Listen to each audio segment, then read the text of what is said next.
നരനായതും നാരായണനായതും N നാമജപങ്ങളിൻ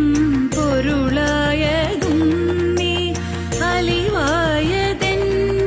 ഇന്നുരുവായതും നീ